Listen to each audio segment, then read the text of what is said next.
Yes, hello, hello, hello. We are live here, and as always, I let the clock run down, you know, so everyone can get their coffee or whatever you are drinking while you are listening to the place here, you know. Yes, welcome, welcome, welcome at the place. Yeah, I got my headset on. Normally I have these nice inner ear things, but today, I decided to do it with these headsets. Um, welcome, welcome at the place. Hope you like my new background here as well. In the meantime, I'm just running a little bit behind. I noticed, I forgot to do a couple of things. And I'm doing that while I'm saying to you, hey, welcome, welcome. We are at episode 224, can you believe it already, of Tell the Everyday Life Lesson podcast. Or if you only listen to me here at the place, then here at Facebook Live or YouTube Live, then it's just called The Place. But if you listen to it on the podcast, then it's Tell the Everyday Life Lesson podcast. And today we are going to talk about, why is it that we often avoid doing what we need to be done? That is what we are going to talk about. But before we do that, and you wonder what is this all about, this is the place for more connections and more answers. And we are here every Tuesday on Facebook Live and YouTube Live.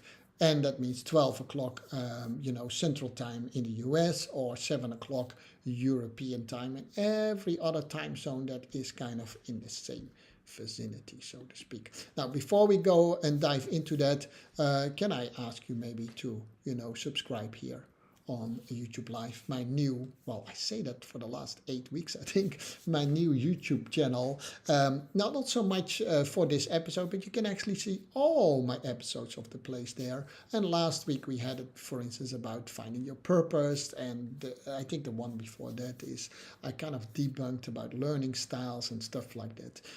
All the things that hopefully interest you or not, or you just listen to it for your own entertainment, so to speak. Yeah.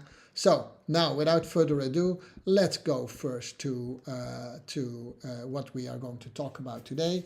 Why is it that we often avoid doing what needs to be done? Now, this topic falls under the life energy, manifestation energy, because a lot that we do manifest in actions that we do, but it also has a lot to do with our creative mindset, believe it or not. So it also falls, to my account, also in, what I call the creative energy, right? And there are actually 5 life energies, as you know, right? And I first started to write about them in my best-selling book, Broken Silence, and Broken Silence is also sponsoring this live show. So therefore, I have to mention it. People. So the first energy is called physical energy. The second energy is called your mental energy. That's how you think. What is your inner dialogue, so to speak? Today we talk a lot about the creative energy and, what is your imagination? What is the passion? How passionate are you about life? And why is it that we often avoid doing things what we need to do? Has a lot to do with a passionate life, The key word in here is avoidance today. The fourth energy is manifestation energy. And that is another energy that we tap into today as well. And last but not least, we should always tap into that energy if it comes to me, and that's the divine energy. All right, let's go and let's go talk about it. Welcome, welcome, welcome. Where am I today? I'm a little bit struggling with the technology, as always, So why is that we often avoid doing what needs to be done? We are seldomly clueless of what needs to be done, but often we still don't do it anyhow. So before I go into those two sentences, you have to think about what we are going to say here, right? We seldomly actually are clueless of what needs to be done, right? But we still don't do it. And there is a reason why, or there are multiple reasons why, and that's what we're going to talk about. Lasting change has seldom to do with making one big change, right? So just just a few minutes ago, I was talking to someone and we're talking about big breakthroughs. And a lot of modern coaching wants to sell us that, I can help you to make a big breakthrough. We seldomly don't get actually big breakthrough. Big breakthroughs happens in smaller breakthroughs, right, in life. Now, in movies and in stories and the stories that we hear on Facebook, there are always people who talk about, I did this and then suddenly I had this big aha moment, or I saw the light and it changed my life completely. And if that happened to you, or if you're looking for that, then that's of course great. But in reality, if you are looking for change in your life, and change is the only constant in life, as I have explained before, then do know that a lot of the changes actually happens in small steps. Now, once in a while, you need to make a big step. I actually use the expression often. Sometimes you need to cross the Grand Canyon, and the Grand Canyon cannot be crossed over by smaller leaps. You have to take a big leap. And I used to love that. I love those things, big changes. But the reality is, if I work with my clients, is they make good changes. And if you look over time, the changes that they have made when they work with me, that's phenomenal. But if I look how it happened, it always happened in smaller steps. So, so it's a multitude of aha moments and realization. The point is that we often cannot see the next realization if we don't take action on the previous step. Does that make sense, right? So now you will start to think, what has that to do with the avoidance? Well, if we avoid to take the first step, then we actually avoid also to the steps that we don't even see that we need to take as well to make a change in our life, whether it's a change in our job, whether it's a change in our relationship, whether it's a change for our health, you name it, and actually everything is true, right? So if it comes to health, we often think like, man, I'm overweighted, and suddenly we want to change our diet, and suddenly also we want to change our exercise. We're going to change everything at once, and then we are surprised that it doesn't work. If we would have made it step by step, we had way more chance for lasting change. So people often think that coaching and to some extent therapy help us to get deep insights and aha moments. Well, yes, they do over time, but not every time. If you follow how coaching is sold to you, it is that delivers you a breakthrough moment. And since we often pay thousands of dollars to coaching and therapy, we either say that we had some breakthrough moments, or we know or believe and hope that at some point in time that we will get that breakthrough moment, so that we can justify actually and defend the investment that we made. So if someone says, yeah, but why did you pay so much to the coaching? You seldomly say, well, this person gave me like a million smaller steps that led me to where I am. We would love to say to that person, saying, oh, we had this one wonderful breakthrough and my whole life went upside down. And because that is the hero story that we like to hear, right? But if you think about all the changes that you went through your life, the positive changes mostly actually, they often came in smaller steps. Now, once in a while, we spike. We spike either up and spike either down, and those are the stories that we love to tell, but never forget about the sustainable and the continuous change that we actually can cause ourselves if we do it well. Does that make any sense? Yeah. Unfortunately, although that's not the topic of today, negative changes sometimes they do happen by a certain thing that happens to our life, whether it's what I write and talk about so much in abuse, or whether it's an accident that could be a sudden it could be suddenly happen with your health. But a lot of the health issues that we have is actually caused by a lot of bad habits that we have been built up over years and years right now. And I hope you're not in a bad health situation, but you see that with a lot of things that is true. Sometimes we didn't know about it, but a lot of things that is true. Whether we talk about heart conditions, now if you were born with a heart condition, that's something different. But heart conditions, whether it's overweight, if you have some sort of something in your body that you cannot regulate it, but a lot of people with overweight, it has to do with the habits that has been happening over the years. So even there, although I just said, negative things sometimes happen suddenly, but yeah, that could be. If you suddenly you lose your job, or if suddenly when nature throws us something that we cannot help, and like a flood, then okay, that changes our life drastically in one moment. Okay, that was outside this talk of today. Um, but I'm just saying that.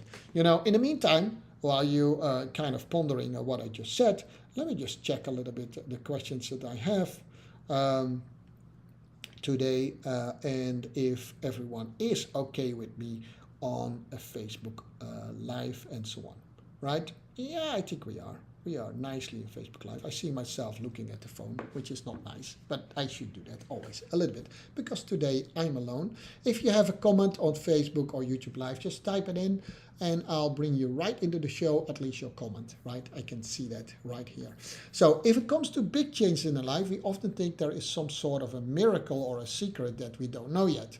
We strive to find it, and we even invest to find that one thing that might change everything.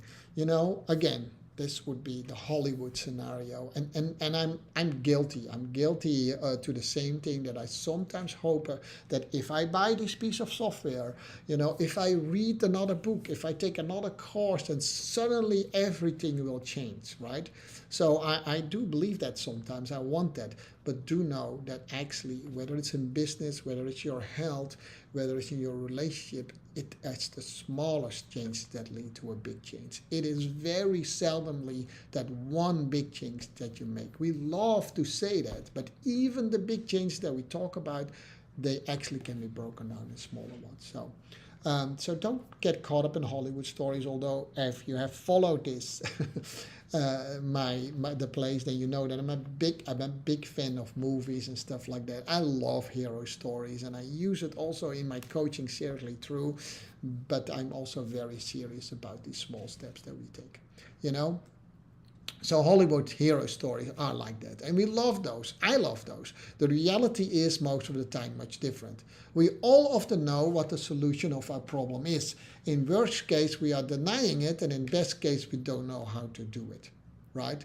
So we all often, listen to what I say, pause for a moment. We all often know what the solution of our problem is. And in worst case, we are denying it, and in best case, we don't know how to do it. So if we are not fit, then we often know that we are overweighted. We know that. We just don't know how to be not overweighted, right? And sometimes we even don't know that, because then we say, okay, we have to lose weight.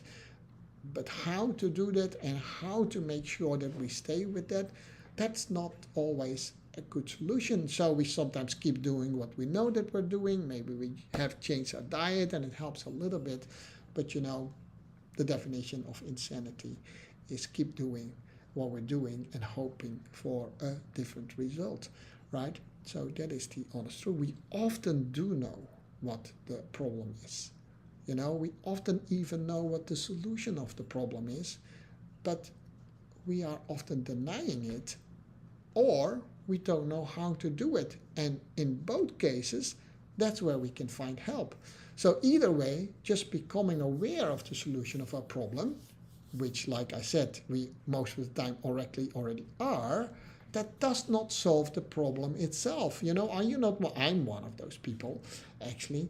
If they say, hey, Jean, this is your problem. I said, yeah, okay, I know that. And this is a solution. Yeah, I know that. I read about 5,000 books about it. So don't tell me anything about it. But you ask them, why doesn't it change then yet? Why hasn't it changed? Okay. So if you talk to people, and it's not going only in that direction. It's just. Okay, let me take another example before I go again in the help room. If someone is complaining about their work, they know what their solution is. Change your job. So, yeah, I know, I should actually change my job. I should have changed my job 5 years ago. Then why don't you do it? Well, maybe it is subconsciously, I'm really afraid to leave what I'm doing. So then the problem is fear. The problem is not that you did not know the solution, right? Or, maybe you say, okay, I don't have the proper education for doing another job. Might be even true. It probably is not, but it might be true in this example. Now, you know this already for 5 years. You could have taken another education in that case, right? So, but you don't know how to do that then. Okay, but then I don't know how to make to free up some time to do that education, okay, now we have something to talk about as a coach client. Does that make sense? We now come to the deeper side of the problem, and I'm doing it in this very simple way. Normally we have to go 2-3 levels down to do that, but I think you get the gist right now. If I still go back actually to health problems issue is no, we specifically in the US, we are great in helping people with health issues. We are not so great in preventing health issues. So once you get them in a better side, we also need to get them into better health food habits. Okay, but I don't know how to cook my own food. Okay, we can talk about that. I don't know what's healthy vegetables and what's not healthy vegetables. Okay, we can talk about that, right? So a lot of people know that when they're overweighted, they know they don't eat healthy. They just don't know how to eat healthy. That is something we can teach them. By the way, this is a big topic for me. I think we should teach kids that. I come way, way too often across younger people that don't even know how to cook a proper meal anymore. They think we can buy it and therefore it's healthy. But if you look a little bit in research, unfortunately, for all those people who are doing their best to make healthy foods out there in restaurants, it's most of the time not that healthy. And going out for dinner should be fun too, so it doesn't always have to be healthy. Right? And there are places where you can eat healthy, but then sometimes it's too expensive. So we go to the cheaper versions of that food, and which is most of the time not healthy. So cooking at home is a much healthier and a definitely much more economical solution to this problem. Now, if you don't know how to cook a meal, then you have a problem. And if you don't know what to buy, then you have a problem. But those problems can be solved. Does that make sense? So the problem, what you think you have, is that you need to lose weight. But actually, the actual problem is, the smaller problem is, you don't know how to cook a decent meal and you don't know where to buy it so that it's economical or what to buy. Does that make sense? So again, a little bit simple example, but it's a little bit how I break these things down. The solution must be implemented. That's where the problem is. And it's the implementation where the real problem lies, so to speak. So another word for that is avoidance. That's what I've been talking about the whole time. We avoid actually, solving our problem. It's not that we did not know the problem or not know the solution. The avoidance is actually taking charge on the solution, right? If you truly don't know the solution to a problem, then how strange it isn't that bad. There are a lot of things going on in my life that probably, if I have other people looking at me, they say you have a problem there. Most of the things you don't know. What you don't know is not a real problem at the moment. It could be a real problem, but it's actually not in your mind a problem yet. It only becomes a problem when you are aware of it. Does that make sense? So I say that a little bit with a joke, right? But we're not talking about that. We're not talking about the problems that you don't know about, because that's too hypothetical. We talk about the problems actually that you do know about it. But now what the solution, or at least the direction of the solution is, and not acting upon it, that's actually the deeper problem. So knowing the problem, knowing actually already what the solution could be, or at least the direction you need to go to solve the problem, and not doing that, that is actually the problem. So not acting upon solving the problem is what we call avoidance. And that happens way more than we think. And I want you to think about that for a moment as now. So they lead actually to often deeper psychological problems. And I have this from a blog article that I recently read. So if you have a certain phobia, then you avoid, places maybe, or objects or situations like heights and stuff like that.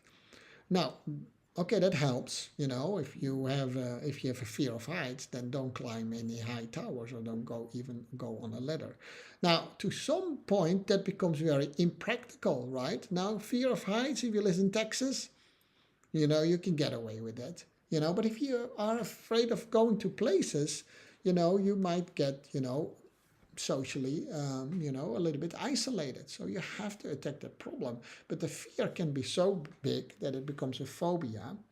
and then it limits us, right? So we actually avoid then the fear, and that works to some extent, but it can be so bad that you actually don't leave the house anymore.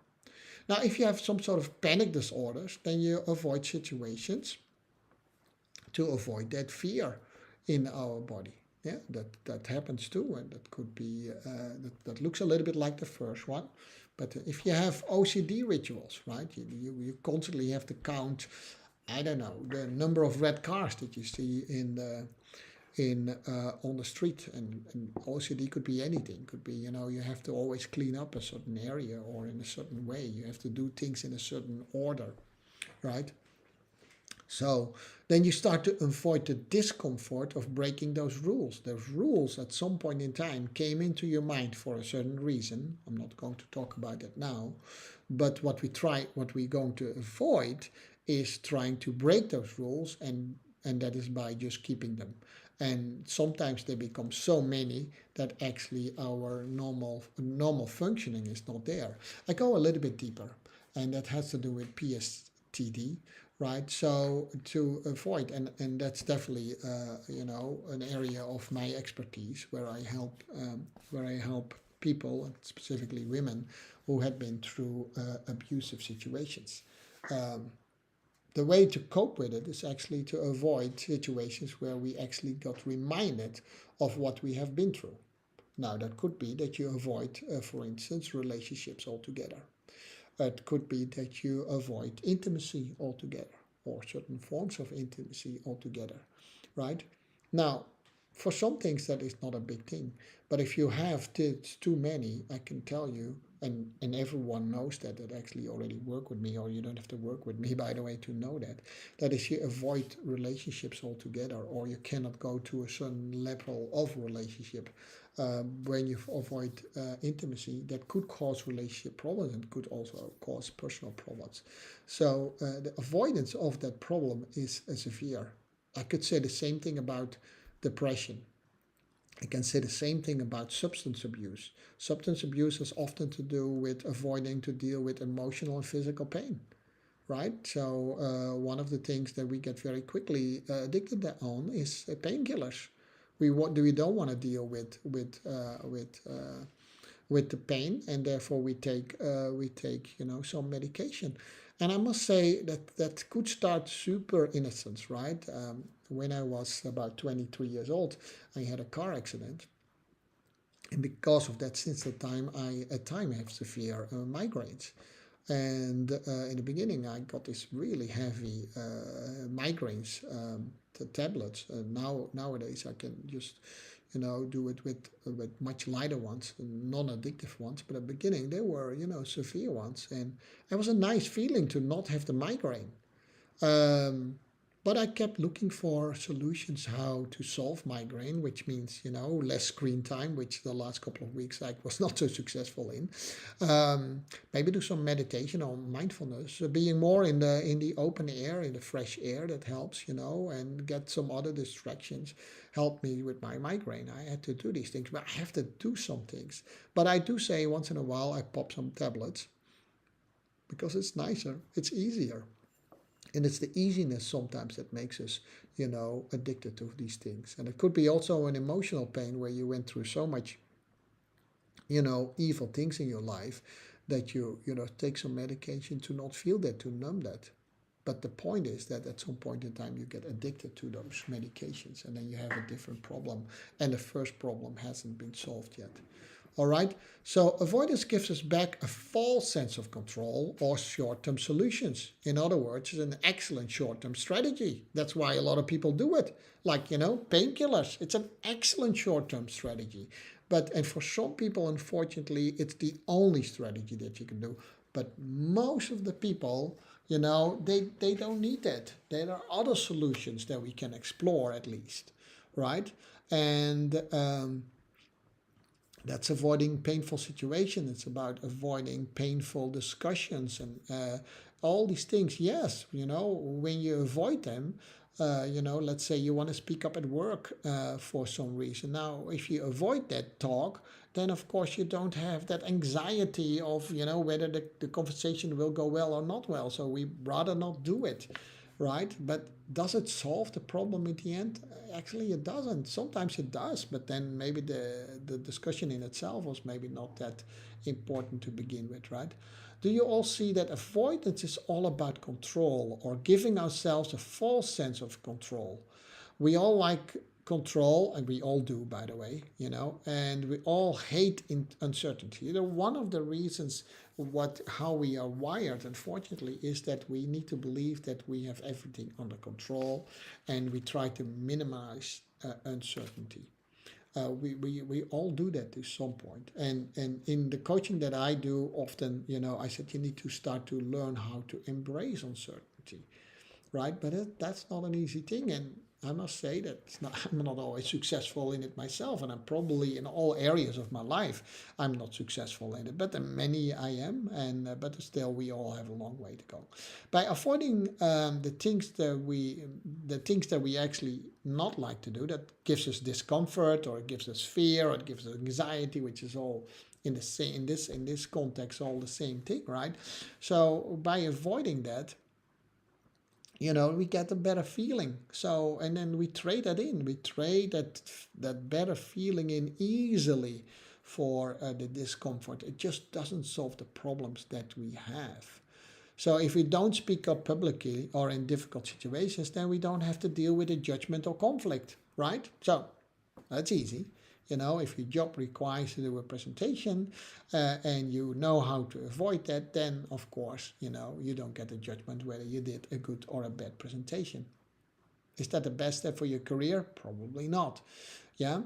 Um, Other things, if you see injustice and you feel that you have to stand up, and I know some people who did that, and they didn't make themselves very popular. But, you know, I admire them for doing that, and I hope that we all do that when we can. We stand up for injustice. But we don't do that. We don't want to see the scrutiny. We don't want to have the judgment. We don't want to be attacked by the haters of us. So that's why we do that.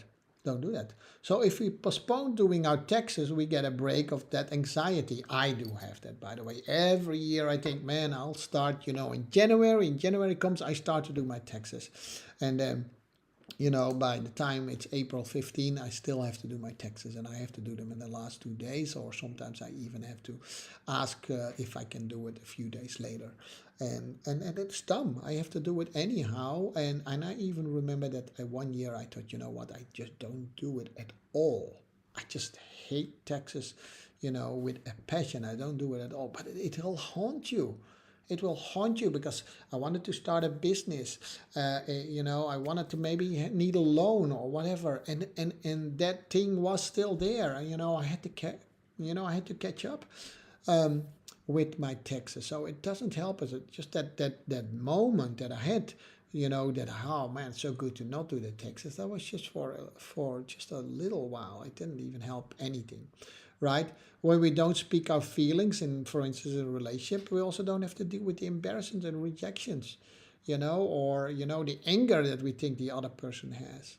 But does it solve our, if I constantly cannot tell what I want to say to the person that I like, it's just something that I think was annoying, or I didn't agree with something, but I'm just afraid that the other one might be angry. And that's a little bit how I am. I quickly get, I have a lot of passion of the other one, says someone, and sometimes I don't listen, and then I just say, that's not true, and I didn't mean it like that, instead of listening to the other person. So, yeah, I can have sometimes these moments of anger, and, without knowing, I instilled in the other maybe that the other one is avoiding having this type of discussions with me, so which breeds an unhealthy relationship. So it goes two ways, right? Avoidance is only working on the outside, if at all. Because strangely enough, on the inside, if I take that example of these taxes, it actually keeps going into my mind. I didn't do the taxes of 2015, or whatever the date was. Does that make sense? So if I tell you, for instance, don't think about the pink elephant, what do you think about at the moment? You think about this pink elephant, yeah? So that's a little bit what you do when you avoid it. I don't want to talk to him about this topic. What do you actually think about? Your mind's getting caught up about the things that you try to avoid. When you actually did the taxes, whoo, you get this relief and you don't have to think about it for another 9 months or something. So, if I try to not speak up in a meeting, what keeps playing in my head? If I think of not going to places, where does my mind go? According to Mark Lanier, and he's a medical doctor, he's a psychologist, there are actually two types of avoidance. He called it cognitive avoidance and behavioral avoidance. Now, for instance, an example of cognitive avoidance is denial, is when someone completely ignores the fact that something is stressful, and so you just deny it. You pretend that it is not there. Now, this happens, it can happen subconsciously, but it can also happen, consciously. Yeah? Sometimes, there is, no, it's just not true. And you see that with a lot of people. You actually saw it in COVID. In the COVID people, where people just completely deny the fact that people are dying from COVID. Still, till today, saying, no, it's not true. If it comes to the Holocaust, some people completely deny that actually exists, because to fathom that you have so many people killed in one event, that is just that is too dreadful. That could happen to you, right? And that's with COVID too. That's the reason why people deny it now. And then the behavior that comes from that, has far more other repercussions than that. Now, instead of denying, you can also minimize it, saying, "Oh yeah, not a big deal, right? I didn't pay my taxes. It's not a big deal, you know." So that's also not a good thing, right? So you don't really have a sense of reality of, what the actions that you did or not did, what they are. So minimize. And then if you try to solve it, you can actually with a half-baked solution, because if you minimize the problem, you just, you so like so with the taxes is a good example, saying, yeah, it's not so important, let me postpone it then. You can postpone it all the way till November, but it doesn't go away. I just minimize the problem. If I would immediately have taken on the problem, it would have been gone away already. And then we'll rationalize things, and often we'll rationalize things with, things that are doesn't matter to the subject. So if someone tells to me, Jean, I feel really hurt by what you said to me, and I say to the person, yeah, like you say nothing that hurts me. Well, that's not the point. The point was, that at that moment this person brings to me that hurt them at that moment. Maybe it's true that at another point that person said to me that hurted me, but it's not the point of the case. So we often do that, right? So, for instance, you see that like when people actually steal for their companies. And it could be smaller things, could be paper, could be pencil, stuff like that. And they say, hey, why do you do that? Well, you guys make me so hard, so I feel entitled to, what I can take. These things are not good. That's rationalization of your own behavior or your own thinking. Not a good thing. Behavioral avoidance is, the most known one is procrastination. Actually not doing your taxes is a form of procrastination. Not doing your homework, not finishing a book, all this kind of thing. Not cleaning the house because it's not nice to do. Not doing the dishes after you ate or something. Let's procrastinate it. And it's such a, I think, but maybe that's my OCD thing, by the way. I think it's just really nice to have the dishes done after you ate, and I hate it when there are dishes still in the sink before I go to bed. But that's my OCD thing, maybe, which talks back to an earlier point. But procrastination in general, it's just postponing the thing, and typically, actually, the problem becomes bigger, right? It doesn't become, if you think about hoarding, all this kind of things, or I'm looking, you see me looking around now, that's actually because I'm looking at my own desk, I procrastinated to clean up the stuff for a while. But definitely if it comes to administrative tasks, oh man, I'm a great procrastinator in there. Another behavioral avoidance is actually addictive behavior. That could be gambling, that could be eating, that could be, eating, excessive eating, or not eating at all. Sex, drugs, all that kind of things. It's all addictive behaviors, which has to do with escaping reality, which is avoidance. Yeah. And then last but not least is ghosting. Now, ghosting was not a word that was old, but it's kind of relatively new word yet. But if I ghost, if someone calls me, like my lawyer calls me or the IRS is calling me, oh, you know what a good example is? IRS envelopes. Let's not open them. Yeah, or invoices altogether. You know, let's not open them. Yeah, because then they're not there. Ghosting. Yeah, just throw them out, and just tell me. There must be people online at the moment, maybe more than than I can count, who do that. They just don't open their invoices, right? They just don't open their mail. They just don't pick up the phone, right? If there is something going on. So you have that when are in a fight with your husband. You just don't not pick up. Now, if you just do it for a day or maybe half a day, not a big deal. But when you start to avoid people, when you ghost them, when you avoid maybe meetings or certain people at work, not a good thing. Not a good thing. So here's the thing. If I summarize this, which I should, you know. Oh, by the way, I didn't look if there's someone actually for me on Zoom. I forgot about it. Every time when I do this, the place, and I do that every week, you can also jump with me on Zoom and join me for the after party. But that's for later, right? So, in other words, the more we avoid, the more we think about the things that we try to avoid. And that makes our words smaller and smaller. Do you see that actually? Actually, to be honest, I never read that somewhere in all the articles that I read about avoidance. Is what avoidance does in all cases. It doesn't really matter what you avoid, it makes your world smaller. You know, if it comes to hoarding means, you gather stuff. The place that you physically can live in becomes smaller because it's taken over by the junk that you are hoarding. Yeah, so that it's the avoidance of when you do that.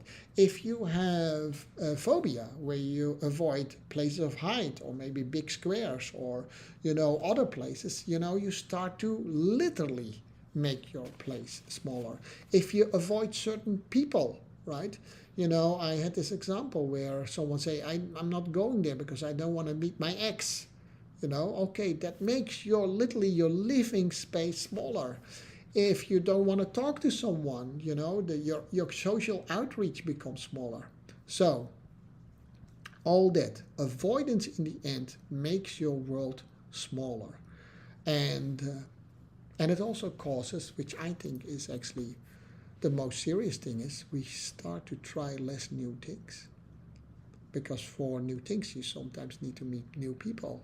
But if you're hurt by people, then you say, man, I don't never ever want to meet new people again. If you spoke up in a meeting and your colleagues were laughing at you because your idea was not as great as you thought it was, you might not speak up ever again in a meeting. And it means that your social outreach becomes much smaller.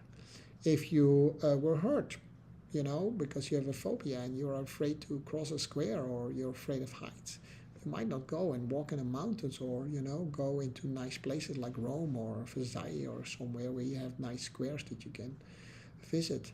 All these things. We probably all avoid things at the times. We all do. But when we do that structural, we might not even know anymore that we do it. But we can only see the symptoms, or for which subsequently we see the remedies that might not really address the real problem. What leads us then to a downward spiral. And people who are, avoid things to a really large extent, they start to quickly come up in, a downward spiral. And that begs, of course, the question, what can we do about avoidance? Well, if we could start from zero, so we've never avoid anything again, then actually it is a problem. Then it's no problem. I almost have a formula for that, a formula given, by the way, by the same person who wrote about behavioral avoidance and cognitive avoidance. And that's Dr. Mark Lenner. And he actually says then you should do the following things. Let me see where I have it. So you address the problem, then process your emotions towards the problem before making the final judgment. You understand the problem, break the problem in smaller pieces, position any rewards after the achievement of your task, and then reevaluate what worked and what didn't work. Now, that sounds really good, and I'm not one to argue with Dr. Leonard here, but what the matter of the case is, most of the time we can start from zero. We actually are too far, what I call, in the quicksand. We are already drowning maybe in the junk that we have built up on our desks and around the house. Maybe we are already not talking to our colleagues. Maybe we are already afraid to do a presentation. Maybe we are already afraid to be intimate. And maybe we are afraid to trust anyone in life. So what do we do then? Then that formula doesn't make sense. Where we should start then, and that's maybe the world upside down, is we need to start then maybe what are the symptoms that we see, and start to attack, for the lack of better words, those symptoms, right? And those symptoms could be depression and anxiety, eating disorders, or maybe addictive behavior, right? And that's where we should start, and then find out what the deeper layers are of that. So unfortunately, most of us are already too far in life, too far in the quicksand, as I said. And this means that we truly need to start at the back end. What are the system of avoidance that you have? What are the symptoms, not the systems, sorry, the symptoms. So that could be found in those six things that I already said, your cognitive avoidance or your behavioral avoidance. But there are other ways too. You can recognize yourself if you often say, if someone wants to help you, say, yeah, but I know it already. I have that a little bit, by the way. I'm a specialist if it comes to helping people with overcoming sexual abuse and starting to live a life of passion and purpose. That doesn't mean that I don't need help with dealing with my own abuse at times. But, when I listen to my therapist or my coach, I have to stop my mind saying, I know this, I'm a specialist. Yeah, does that make sense? So I'm just making it real here. So if you say that, but I know this already. If someone wants to teach you something and you come up with your own knowledge, rule that out, right? There are only 2-3 ways to listen well. It's one, agree with the one that's talking with you, disagree with the one that's talking to you, or have a completely open mind. Obviously, you need to have the latter. Do you feel often very angry or anxious for no reasons? Do you have an overreaction if someone just criticizes you? Then you probably have avoidance problems in another area. Do you think that you are an introvert? That's an interesting one. A lot of people say, no, I don't want to talk to people because I'm an introvert. I don't go to places because I'm an introvert. Well, is that true? Because introvert, by the way, it's just a little bit taken out of context so often, right? But if that would be a character, or a personality type, it's less than 10% in the world that really has that, And maybe you are one of them, and then excuse me for saying that. But are you truly an introvert, or are you avoiding things, right? You don't avoid things because you're an introvert. Introverts are other things, but a lot of people say, I'm an introvert, and that's why I'm avoiding things. But maybe other reasons why you're an introvert. If you spend your life truly alone, but you secretly are longing for connections and relationships and intimacy, what are you avoiding then? Do you secretly want to travel more and do more than you currently do? What are you avoiding then? Do you still dream about doing things that you dreamt of in the past, but you're not doing them? Then what are you avoiding? And keep going on like that. So with a good coach and a therapist, you can find out what path to follow, right? That's what I want to say here. And if you want to know more, just send me a personal message, and then we'll jump on a short call, and we can talk about these things. And there's definitely nothing that I sell at that moment. But we can go a little bit deeper and see what path you could take on this. So this is a topic that's very close to my heart, because a lot of mental problems actually becomes of that one single word. It's avoidance. And psychologists start to see that more and more, that most of the things that leads to deeper psychological problems actually comes from that one word, avoidance. Other physical problems, like health, addictions, are coming from that one single word, avoidance. So once again, if you want to know more, just drop me a PM. With having said that, as always, don't forget to, here it's coming.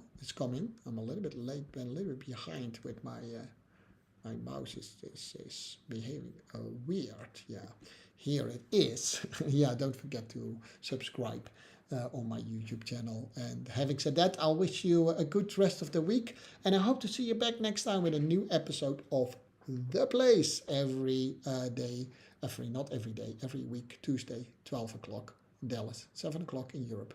This was Jean, and I hope to see you back next time. Bye bye.